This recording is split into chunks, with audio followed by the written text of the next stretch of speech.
Nous sommes aujourd'hui le 15 octobre, vendredi 15 octobre, et c'est le jour de la sortie de l'Apple Watch Series 7.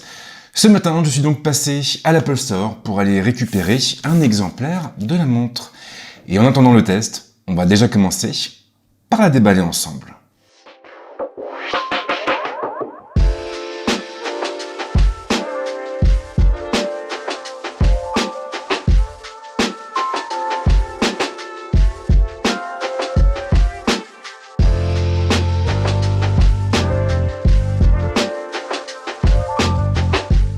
Mais avant de commencer, petit disclaimer, petite explication, il faut savoir que cela fait maintenant 2 fois que je tourne cette vidéo. En réalité, à la base, je voulais me mettre un peu en mode vlog et tourner quelque chose en allant à l'Apple Store. J'ai donc réalisé plein de vidéos, plein de super séquences, plein de belles images sur le parking de Carré Sénart, et malheureusement, en revenant chez moi, en revenant au bureau, je me suis rendu compte que le son était tout simplement abject. Donc je ne pouvais pas publier la vidéo comme ça, c'était impossible.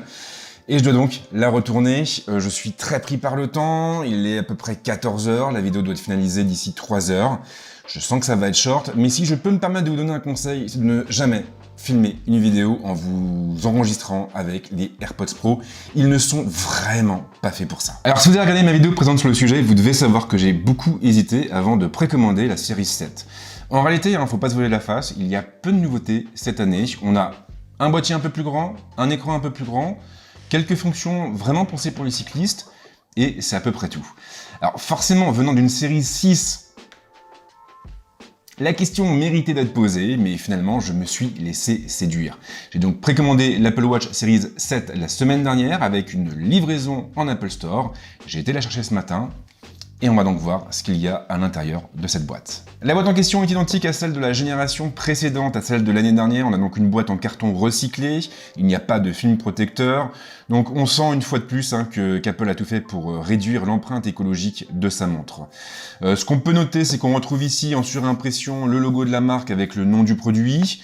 Et puis à l'arrière, bien sûr, on va avoir toutes les informations légales habituelles, avec notamment la version de la montre ainsi que sa couleur. En ce qui me concerne, j'avoue que j'ai pas mal hésité. L'année dernière, j'avais pris le modèle bleu qui me plaisait beaucoup, avec lequel j'ai passé de bons moments.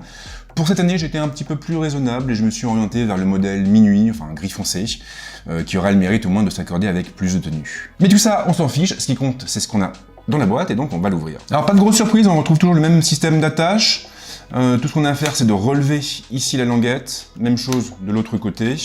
On pose la boîte à plat, on déroule, et là, on ouvre et on tombe directement sur la montre. Alors c'est toujours aussi clean, parce qu'à l'intérieur de la boîte, on retrouve des différents visuels qui présentent toutes les versions de la montre, en tout cas la plupart des versions de la montre. On a le modèle minuit, le modèle gris-argent, le modèle bleu qui se trouve juste ici, derrière la boîte, avec tous les bracelets qui vont bien.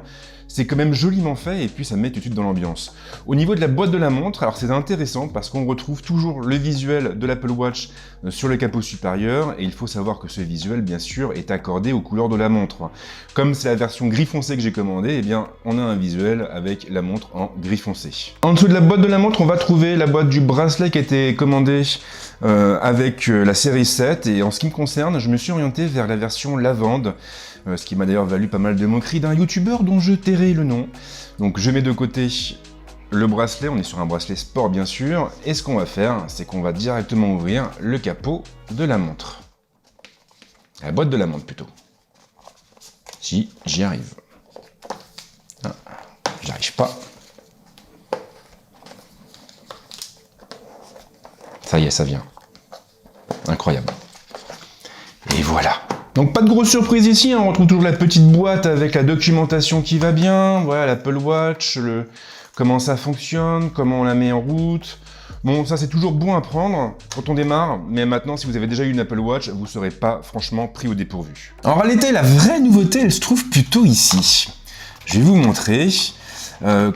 Forcément, l'Apple Watch Series 7 est vendu avec son petit chargeur magnétique, un chargeur qui reprend exactement le même form factor que celui de la génération précédente. On a donc un système aimanté qui viendra se fixer au dos de la montre, enfin le dos ou l'intérieur de la montre, pour la recharger. Maintenant, il y a quand même une petite particularité qui est intéressante, c'est que ce chargeur, si vous le combinez à un bloc assez puissant, eh bien, il vous permettra de profiter de la charge rapide. Ce chargeur rapide va vous permettre de charger votre montre en moins de temps qu'il n'en faut pour le dire. Enfin, pas tout à fait, on n'est pas sur une charge instantanée, mais voilà, si vous laissez votre montre par exemple 8 minutes en charge, vous aurez 8 heures d'autonomie, et il me semble que la charge complète doit se situer aux alentours d'1 heure. Alors c'est pas encore complètement la révolution, mais voilà, c'est quand même une nette amélioration par rapport à la génération de l'année dernière. On peut également signaler qu'on est sur un connecteur USB type C, avec ici un bloc un peu plus long, un peu plus large que celui qu'on avait sur l'Apple Watch Series 6. En revanche, et ça c'est très important, si vous pourrez charger votre Series 7 avec le chargeur de la Series 6, eh bien sachez que dans ce cas-là, vous n'aurez pas droit à la charge rapide. Et de la même manière, j'insiste lourdement là-dessus, il vous faudra impérativement acheter un bloc secteur qui puisse vous permettre de profiter de la charge rapide. Donc si vous prenez le bloc secteur de base chez Apple par exemple, vous ne pourrez pas profiter de la charge rapide sur la série 7. Alors c'est un petit peu embêtant, d'autant plus que ce bloc chargeur n'est pas fourni dans la boîte, et donc vous devrez repasser à la caisse derrière. La montre de son côté se trouve ici dans une petite enveloppe qui est dans sa couleur. Donc ici, comme j'ai commandé la version gris foncé, eh bien j'ai la petite enveloppe gris foncé qui est livrée avec. Alors je vais extraire la montre de son étui. Hop, voilà. Et attention, voilà donc la Series. Wouah, wouah, wouah, wouah. La Series 7. Et oui, l'écran est allumé parce que j'ai déjà préconfiguré. Je suis un petit malin. Alors clairement, si vous mettez une Series 7 à côté d'une Series 6, ce qu'on va faire dès à présent, si j'arrive à retirer le bracelet, voilà, eh bien, il y a finalement un peu de différence. Dans les grandes lignes, on a donc un boîtier qui est quasiment identique, mais vraiment, ça se joue à très peu de choses. On est donc sur un boîtier en aluminium pour ce modèle. Ici, il est en bleu, ici, il est en noir, évidemment. Et la seule réelle différence, la seule réelle distinction entre ces deux modèles, finalement, ça vient de l'écran. L'écran est en effet beaucoup, mais alors vraiment beaucoup plus grand. Alors en réalité, il n'est pas beaucoup plus grand, c'est quelques millimètres de différence, mais ce qui impressionne, au final, c'est plus le ratio entre l'écran, la dalle, et le boîtier. Apple a effectivement fait en sorte de réduire les bordures qui entouraient l'écran, et on a du coup l'impression que la dalle de l'Apple Watch Series 7 recouvre tout le boîtier.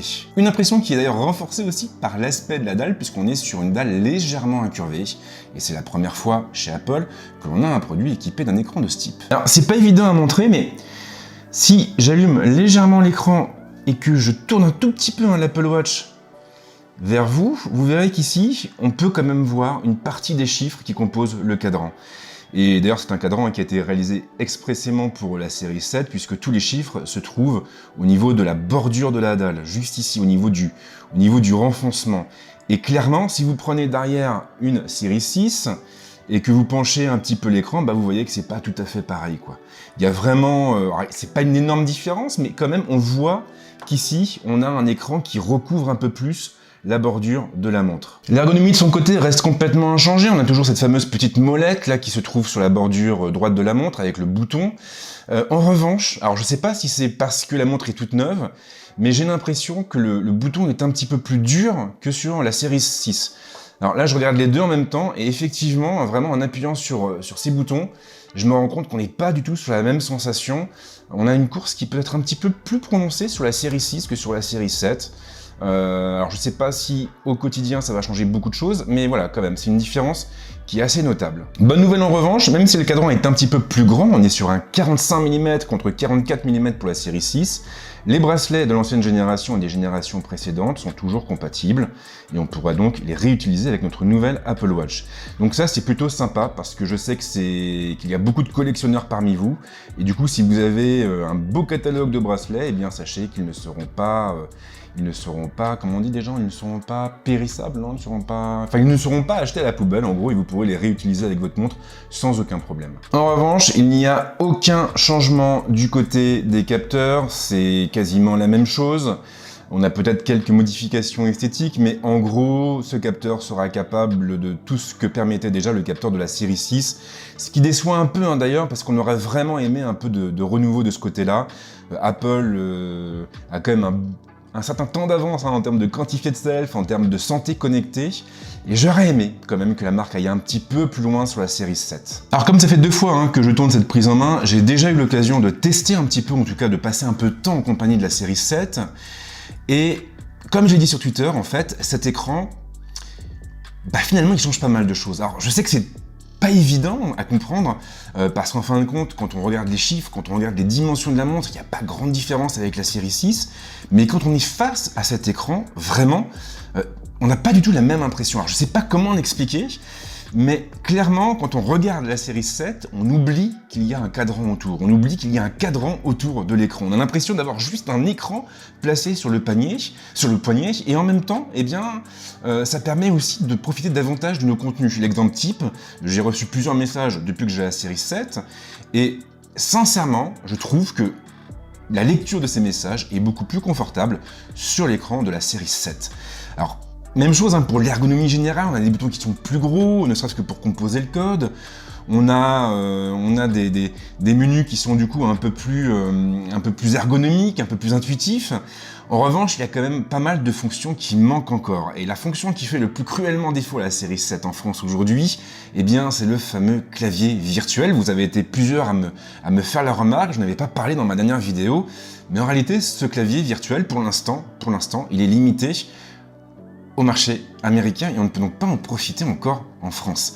Et j'avoue que ça, c'est vraiment dommage, parce que des fois, quand on reçoit un message, on n'a pas envie de sortir le téléphone, on a envie de répondre directement depuis la montre, et voilà, on le sait bien, la dictée vocale, c'est un petit peu compliqué, ça marche pas très bien, et j'aurais du coup aimé avoir un petit clavier pour pouvoir composer plus rapidement mes réponses. Alors après, j'ai aussi envie de revenir un petit peu sur toutes les rumeurs qu'on a vues passer avant l'officialisation de la série 7.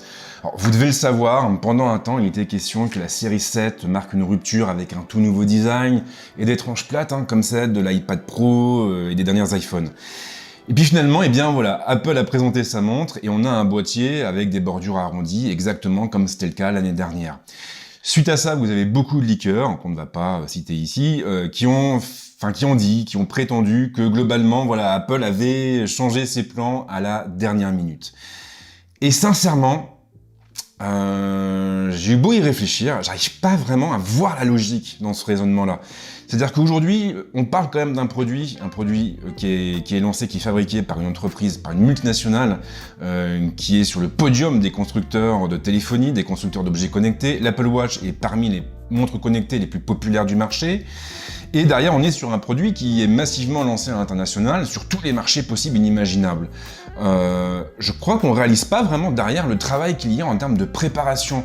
Le lancement d'un produit comme ça, il ne se fait pas en un claquement de doigts. Il faut préparer les lignes de production, il faut préparer le matériel marketing, il faut que tout soit carré, que tout soit planifié scrupuleusement, et clairement, c'est pas à un mois d'un lancement qu'on peut se permettre de changer un élément de design aussi important. Surtout que là, on parle pas d'un petit constructeur lambda, on parle d'Apple, et Apple, c'est quand même une entreprise qui accorde le plus grand soin aux détails. Je veux dire, en termes de communication, tout est calibré. Vous savez qu'Apple ne travaille pas avec tous les médias, ne travaille pas avec tous les influenceurs, ils ont une shortlist avec, on va dire, peut-être une dizaine de personnes sur chaque marché, une dizaine de publications sur chaque marché. Donc, voir une entreprise qui accorde autant d'importance aux détails, autant d'importance à la planification des choses, changer brusquement ses plans, je trouve pas ça très cohérent. Surtout que, dans les faits, on n'est pas en présence d'un cadran tout à fait identique à celui de la série 6. On a un écran qui est un petit peu plus grand, mais on a surtout un écran qui est plus grand, avec des bordures qui sont plus étroites. Et quand vous touchez un appareil aussi petit que ça, aussi miniaturisé que ça, le moindre changement, le moindre millimètre rogné a une incidence sur l'ensemble du produit. C'est-à-dire que quand vous allez rogner un boîtier en aluminium de cette taille-là, fatalement, vous risquez de le fragiliser. Et donc, vous ne pouvez pas vous permettre de faire ça sur un coin de table entre 2 keynotes. Il faut un minimum de préparation. Et c'est la raison pour laquelle j'ai du mal à croire qu'Apple ait pu changer ses plans à la dernière minute. Et si je peux vous dire le fond de ma pensée, si je peux vous préciser, vous confier le fond de ma pensée, je suis ravi, en tout cas, que l'Apple Watch Series 7 ne soit pas doté de ce fameux boîtier à bordure plate. On a vu passer des copies chinoises sur le marché avant le lancement de l'Apple Watch Series 7, et clairement, c'est pas super joli. Là, on a un boîtier avec de belles rondeurs, on a un boîtier finalement qui est agréable à manipuler, qui est doux. Et je trouve que finalement, eh bien, on a un design qui sert parfaitement le propos puisqu'on est en présence d'une montre connectée, une montre qu'on va tenir comme ça, plaquée à notre poignet à longueur de journée, qui va passer les nuits avec nous. Une montre qui se doit d'être le plus confortable possible. Et là, en revanche, avec des arêtes un peu plus dures, je pense que le produit aurait été beaucoup moins agréable. Voilà donc pour mes premières observations au sujet de l'Apple Watch Series 7 au niveau de la nouvelle Apple Watch. Ce que je peux dire quand même, eh bien, c'est que cette vidéo ne sera pas la seule. Je compte effectivement tourner un test qui sera un peu plus complet, qui ira beaucoup plus loin, qui passera en revue les nouvelles fonctions de la montre, les nouveaux cadrans de la montre. Là, je n'ai pas beaucoup parlé, mais voilà, je viens de la déballer, je viens de la voir. En revanche, je vous préviens directement, ce test ne sera pas publié la semaine prochaine, ni même celle d'après. On est sur un produit un peu différent cette fois. On n'est pas sur un smartphone que l'on peut évaluer en une semaine ou 15 jours. On est en présence d'un produit que j'ai envie de qualifier de produit compagnon. Vous savez, un produit qui vous accompagne partout, que vous oubliez, mais auquel vous faites souvent appel lorsque vous avez besoin de vous diriger à travers la ville, lorsque vous voulez aller courir, nager. Donc pour moi, c'est un produit qui doit s'inscrire finalement dans une dynamique un peu plus large. Et je préfère me laisser un peu de temps pour le tester et pour vous dire vraiment ce que j'en pense. Voilà, pour moi c'est important de bien avoir un produit en main, si on peut dire, avant de vous en parler, avant de vous donner mon avis final, mon verdict final à son propos. En tout cas, si vous avez aimé cette vidéo, n'hésitez pas à la liker, à la partager, pensez aussi à vous abonner à la chaîne. Suivez-moi sur Instagram pour découvrir mes folles aventures. Et je vous dis à très vite avec de nouvelles vidéos. En attendant, passez une bonne semaine, un bon week-end, de bonnes vacances, une bonne rentrée, une bonne retraite. Et ce que vous voulez en fin de compte. Allez, ciao!